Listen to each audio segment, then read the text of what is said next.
Hello everyone, कैसे हो आप सभी। आई होप आप सभी अच्छे होंगे। आज का हमारा टॉपिक ऑफ डिस्कशन है comparison of ordinance issuing power of president and governor. दोस्तों, मैंने बताया था आपको कि ऑर्डिनेंस इशू करने का पावर प्रेसिडेंट के हाथ में भी होता है एंड ऑर्डिनेंस इशू करने का पावर गवर्नर के भी हाथ में होता है।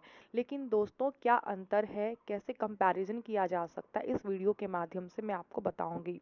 इसमें ढेर सारे पॉइंट्स जो हैं वो हैं ताकि आपको पूरा ब्रॉड अंडरस्टैंडिंग बन सके इसके बारे में। इसके प्रीवियस वीडियोस में मैंने दोस्तों काफ़ी सारे इंपॉर्टेंट आर्टिकल्स डिस्कस किए थे रिगार्डिंग गवर्नर, क्या उनके पावर्स हैं और क्या स्पेशल रिस्पॉन्सिबिलिटीज़ हैं और किस तरीके से उनको ऑर्डिनेंस मेकिंग पावर है, इमरजेंसी पावर्स है, और सारे इंपॉर्टेंट आर्टिकल्स को हमने बेहतर तरीके से डिस्कस किए थे। अगर आपने अभी तक उन सभी वीडियोस को नहीं देखा है तो जाकर एक बार ज़रूर देख लीजिएगा दोस्तों। साथ ही साथ मैंने प्रेसिडेंट के ऊपर भी 8 to 9 वीडियोस अपलोड किए हैं, फुल कवर किया है प्रेसिडेंट से रिलेटेड जितने भी इंपॉर्टेंट आर्टिकल्स थे, जितने भी इंपॉर्टेंट इन्फॉर्मेशंस थे रिगार्डिंग यूपीएससी प्रीलिम्स, मैंने उन सभी को अच्छे से डिस्कस किया है दोस्तों। साथ ही साथ मैंने प्रीवियस ईयर क्वेश्चंस भी 10 ईयर्स के डिस्कस किए हैं, तो आप उन सभी को देख लीजिएगा। आइए शुरू करते हैं आज का हमारा लेक्चर।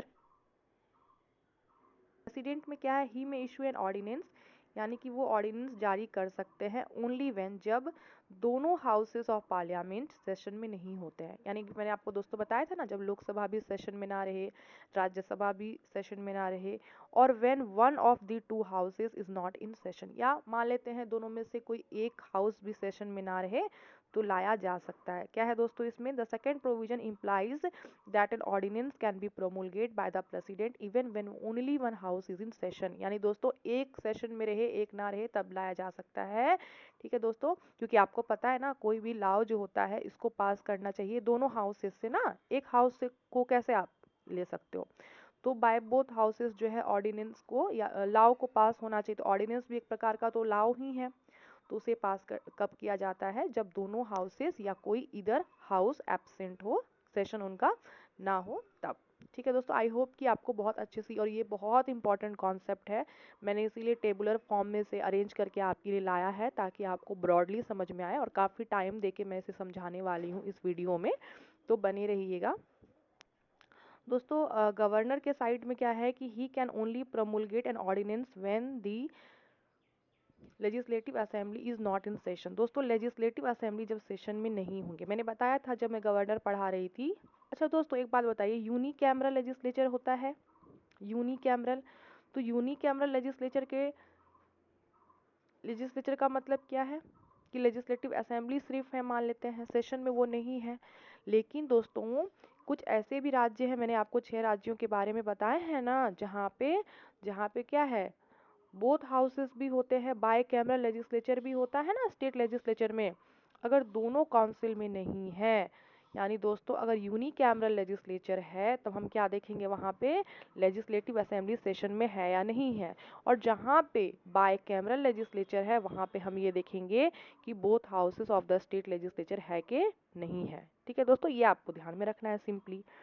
तो उस केस में अगर either of the two houses of the state legislature session में नहीं है बाय कैमरल लेजिस्लेचर में, तब ऑर्डिनेंस पास कर सकते हैं गवर्नर।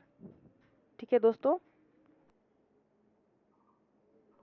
अब आप पूछोगे ऐसा क्यों हो गया, आप बोल रहे हो कि यूनिकैमरल रहेगा, तो दोस्तों यूनिकैमरल में एक ही हाउस होते हैं ना, आपके स्टेट लेजिस्लेटिव असेंबली है, तो इन्हीं का बस हमें चाहिए। ये सेशन में नहीं है तो फिर ऑर्डिनेंस लाते हैं। लेकिन जब आप बाय कैमरल बताते हो, जब आप क्या करते हो, बाय कैमरल बताते हो, तो वहाँ पे तो दो हाउसेस होते हैं। तो मान लीजिए कि दो हाउसेस हैं, तो दोनों की तो रिक्वायरमेंट होगी बिल पास करने के लिए, है ना। आपको पता है ना, legislative assembly and legislative council दो होते हैं। मान लेते हैं कि ये प्रेजेंट नहीं है तो इसकी तो सहमति चाहिए, और अगर ये प्रेजेंट नहीं है तो इसकी भी तो सहमति चाहिए, तो दोनों का प्रेजेंट होना ज़रूरी है ना दोस्तों यहाँ पे। तो बाय कैमरल में आपको दोनों का ज़रूरत पड़ेगा, सेशन में दोनों रहे, क्योंकि अलाउ जो है can be passed by both houses, दोनों हाउसेस से पास होंगे ना, नॉट जस्ट वन। दोस्तों, मैंने आपको 6 स्टेट बताए हैं जहाँ पे लेजिस्लेटिव काउंसिल प्रेजेंट है। आप कमेंट बॉक्स में बताइएगा मुझे कि वो कौन से 6 राज्य हैं जहाँ पे जो है दोनों हाउसेस प्रेजेंट हैं। बाकी सभी राज्य में सिंगल हाउस है, यानी कि यूनिकैमरल लेजिस्लेचर है। तो दोस्तों जहाँ पे दोनों हाउसेस है तो दोनों से पास करवाना पड़ेगा ना, और जहाँ नहीं है तो वहाँ सिंगल से ही पास कराना पड़ेगा। आई होप कि आपको जो ये पूरे पॉइंट्स है ना ऊपर वाले, ये सारे पॉइंट्स यहाँ तक क्या हो गए होंगे, क्लियर हो गए होंगे। आप भी एक बार पढ़कर देख लीजिएगा, आपको अच्छे से क्लियर होंगे। ठीक है दोस्तों, हमारा सेकंड पॉइंट क्या है कि he can only issue an ordinance if he is convinced that circumstances exist that necessitate immediate action. दोस्तों मैंने आपको बताया था ना, ऑर्डिनेंस ऐसा नहीं है कि जब मन मर्जी हो राष्ट्रपति जी या गवर्नर जी है जो है वो इशू करते रहेंगे। जब उनको महसूस होगा कि ऐसा कोई सर्कमस्टांसेस बन गए हैं और इमीडिएट एक्शन लेने की ज़रूरत है अपने पार्ट से, तब वो ऐसा करते हैं। ठीक है दोस्तों, यहाँ भी आप देख सकते हो क्या लिखा है, he can only issue an ordinance if he is convinced. अगर वो कन्विंस्ड हो गए हैं कि ऐसे सर्कमस्टांसेस एग्जिस्ट कर रहे हैं जिसकी वजह से इमीडिएट एक्शन लेना पड़ेगा उनके पार्ट में, तब जाकर वो ऐसा करते हैं। ठीक है दोस्तों, हमारा नेक्स्ट पॉइंट क्या है, his ordinance making authority is co-extensive with Parliament's legislative authority. This means that he can only issue ordinances on subject that the Parliament can legislate on. दोस्तों पार्लियामेंट भी लॉ मेकिंग का काम करते हैं, तो उन्हीं इश्यूज पे क्या करेंगे, ऑर्डिनेंस भी लाए जाएंगे, है कि नहीं है। बियॉन्ड पार्लियामेंट लेजिस्लेटिव अथॉरिटी नहीं कुछ करेंगे। ठीक है दोस्तों, और गवर्नर के केस में देखिए यहाँ क्या लिखा है कि he can his ordinance making authority is coextensive, यानी दोस्तों जो स्टेट लेजिस्लेचर जो है अपना लेजिस्लेटिव अथॉरिटी है, जो काम करते हैं, जो लॉ मेकिंग करते हैं, वो उसी प्रकार से गवर्नर भी क्या करेंगे, इशू कर सकते हैं ऑर्डिनेंस उन्हीं सब्जेक्ट्स पे, है ना। तो governor can only issue ordinances on subject that the state legislature can legislate on. ये भी पॉइंट आपको अच्छे से समझ में आ गया होगा दोस्तों। ठीक है, इसी में हमारा नेक्स्ट पॉइंट क्या है, नेक्स्ट पॉइंट है ordinance issued by him has the same legal force. अब दोस्तों बहुत लोगों के मन में ये भी आएगा, क्या ऑर्डिनेंस के वैल्यू कम होते हैं, ये तो लॉ नहीं है। दोस्तों ऑर्डिनेंस जो इशू किए जाते हैं राष्ट्रपति जी के द्वारा, उनका भी लीगल फोर्स वैसा ही होता है जैसा किसी पार्लियामेंट्री एक्ट का होता है। ठीक है दोस्तों, आप ये मत समझो कि अरे वैल्यू कम वैल्यू ज़्यादा, ऐसा कुछ नहीं है। ठीक है ना, और इस पॉइंट में देखिए कि ऑर्डिनेंस जो इशू किए जाते हैं गवर्नर के द्वारा, उनका भी लीगल फोर्स और इफेक्ट सेम होता है जैसा कि एक स्टेट लेजिस्लेचर का होता है। आई होप दोस्तों कि आपको ये सारे पॉइंट्स काफ़ी ज़्यादा इम्पॉर्टेंट थे, और मैंने इसीलिए बहुत अच्छे तरीके से टाइम लेकर सोचा कि इसे डिस्कस करूं, स्किप ना करूं। दोस्तों हमारा नेक्स्ट पॉइंट क्या है कि an ordinance issued by him is subject to the same restrictions as a parliamentary act, यानी कि ऑर्डिनेंस जो इशू किए जाते हैं प्रेसिडेंट के द्वारा, उनके ऊपर भी वही रेस्ट्रिक्शंस लगते हैं जैसे कि एक पार्लियामेंट एक्ट के ऊपर लगते हैं। इसका मतलब क्या है दोस्तों, any ordinance he issues will be null and void, यानी कि उनके ऑर्डिनेंस नल एंड वाइड भी हो सकते हैं। कब हो सकते हैं, जब दोस्तों ऐसा कुछ बना देंगे, ऐसे एक्सटेंट पे कुछ लेकर आ जाएंगे that it makes any provision that parliament can not. दोस्तों ऐसे कोई प्रोविजंस तो नहीं ला सकते ना जो पार्लियामेंट नहीं बना सकते, आपको उस दायरे में रह के ही बनाना पड़ेगा। और आप यहाँ भी पढ़ो, सेम वही लिखा हुआ है, an ordinance issued by governor is subject to the same restrictions as a state, यानी कि दोस्तों उनका भी जो है जो ऑर्डिनेंस पास किए जाएंगे, इशू किए जाएंगे गवर्नर के द्वारा, उनमें भी रेस्ट्रिक्शंस लग सकते हैं जैसे कि स्टेट लेजिस्लेचर एक्ट के लगते हैं। इसका मतलब है ऐसा कोई भी ऑर्डिनेंस नहीं इशू किया जा सकता है जो कि स्टेट लेजिस्लेचर बना नहीं सकते। अगर ऐसा किया गया दोस्तों तो उसे नल एंड वाइड घोषित कर दिया जाएगा। ठीक है दोस्तों, हमारा नेक्स्ट पॉइंट क्या है, he has the right to withdraw an ordinance at any time. किसी भी समय उनको होगा तो वो क्या करेंगे, ऑर्डिनेंस से विड्रॉ कर सकते हैं। और इसी प्रकार से गवर्नर के पास भी है यहाँ पे, he has the right to withdraw an ordinance at any time.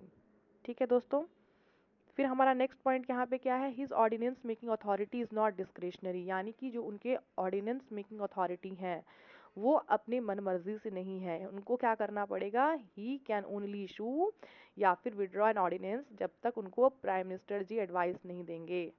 और याद रखिएगा council of minister, prime minister, उनके एडवाइस पर ही वो काम करते हैं। और गवर्नर का क्या है दोस्तों मामला, देखिए तो गवर्नर का मामला क्या है कि इनके जो ऑर्डिनेंस मेकिंग अथॉरिटी है वो भी डिस्क्रिशनरी नहीं है, यानी कि वो इशू तभी कर सकते हैं या विड्रॉ तभी कर सकते हैं जब उनको काउंसिल की सलाह मिलेगी, और यानी कि आप कह सकते हो सीएम की सलाह मिलेगी।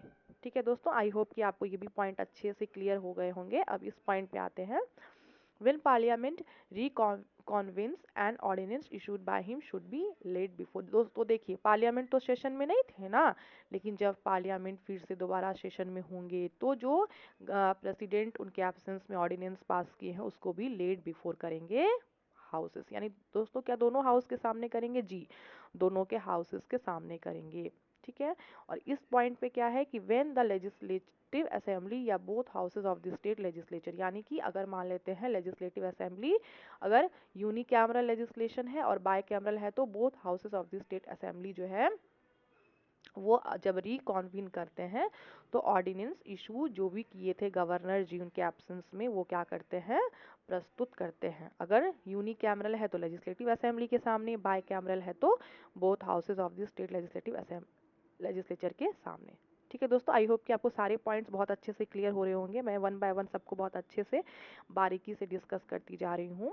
और इस साइड क्या है दोस्तों? An ordinance issued by him becomes ineffective 6 weeks after the. दोस्तों जब रीअसेंबली होंगे ना, पार्लियामेंट जब वापस आएंगे, सेशन में बैठेंगे, उसके बैठने से 6 वीक्स तक, है ना, 6 वीक्स तक जो ऑर्डिनेंस इशू किया गया है प्रेसिडेंट के द्वारा वो क्या हो जाएंगे? उसके बाद बिकम्स इनइफेक्टिव, यानी कि उसका कोई मतलब अब नहीं रह जाएगा। कब? 6 वीक्स के बाद।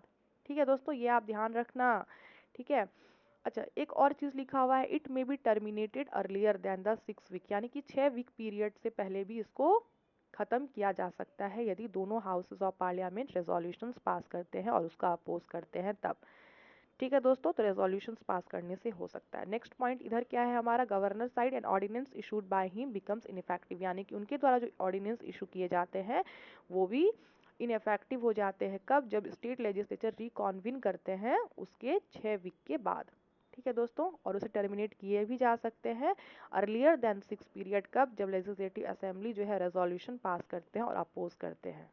ठीक है दोस्तों, और बाय कैमरल लेजिस्लेचर है तो दोनों अपोज करेंगे, मतलब लेजिस्लेटिव असेंबली भी करेंगे और लेजिस्लेटिव काउंसिल भी करेंगे। आई होप दोस्तों कि आपको सारे पॉइंट्स बहुत अच्छे से क्लियर हो रहे होंगे।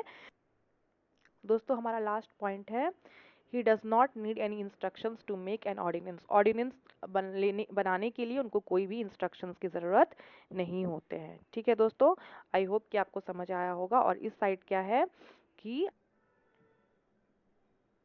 दोस्तों हमारा लास्ट पॉइंट क्या है इधर? He can not issue an ordinance without the president's instructions in the following 3 cases, यानी कि गवर्नर ऑर्डिनेंस लागू कर सकते हैं लेकिन 3 ऐसे प्रमुख केसेस होंगे जहां पे वो ऑर्डिनेंस इशू नहीं कर सकते हैं। पहला पॉइंट क्या है दोस्तों? If a bill containing the same provisions would have required the president's prior approval, यानी ऐसा कोई बिल है जिसमें प्रेसिडेंट की प्रियोर अप्रूवल की जरूरत होगी इंट्रोड्यूस करने से पहले इन द स्टेट लेजिस्लेचर। दूसरा कब? इफ ही थॉट, अगर उनको ऐसा लगता है कि ये ज़रूरी है और राष्ट्रपति जी इस बिल को रिजर्व कर लेंगे तो भी दोस्तों वो ऐसे ऑर्डिनेंसेस नहीं लाते हैं, है ना, क्योंकि राष्ट्रपति जी रिजर्व करेंगे, कंसिडर करेंगे, इसका मतलब वो बिल थोड़ा अलग टाइप का है, यूनिक बिल है, उस वो थोड़ा अलग है, तो वो गवर्नर वहाँ पे अपना मनमानी नहीं करेंगे उसको लाकर। और थर्ड केस क्या है दोस्तों? If a state legislature act containing the same provisions would have been invalid if it had not received the president assent, यानी दोस्तों राष्ट्रपति की पूर्व सहमति बहुत ज़रूरी है, अगर राष्ट्रपति की सहमति नहीं होगी तो वो इनवैलिड हो जाएगा। तो ये भी केस में पूरा ध्यान रखते हैं गवर्नर की, ऐसे 3 केसेस में मैं पहले राष्ट्रपति जी से पूछ लूँ और फिर ही कुछ डिसीजन लूँ। फॉर एग्जाम्पल दोस्तों, आप 5 क्लास के स्टूडेंट हो और आपको पिकनिक पे जाना है, तो आप पहले पापा या मम्मी से पूछोगे ना कि मुझे जाना है, कि पहले खुद ब खुद डिसीजन ले लोगे? आप ले भी लोगे तो उससे क्या फ़र्क पड़ेगा? ऐसे ही गवर्नर यहाँ पे डिसीजन ले लेंगे बट प्रेसिडेंट की अप्रूवल की ज़रूरत है, कंसिडरेशन की ज़रूरत है, उनके एसेंट की ज़रूरत है, तो वो पहले कैसे ले सकते हैं निर्णय, है ना दोस्तों। मैं इस एग्जाम्पल को इसीलिए बताया ताकि आप रिलेट कर पाओगे। आई होप कि आपको सारे कंपैरिजन्स अच्छे से क्लियर होंगे। दोस्तों आज की इस वीडियो में इतना ही, मिलेंगे नेक्स्ट वीडियो में नए टॉपिक के साथ। अगर आपको मेरा पढ़ाना समझ आता है तो एक लाइक ज़रूर करिएगा और मेरे चैनल को सब्सक्राइब भी कर लीजिएगा दोस्तों। मिलते हैं नेक्स्ट वीडियो में नए टॉपिक के साथ, तब तक अपना ध्यान रखिएगा। धन्यवाद।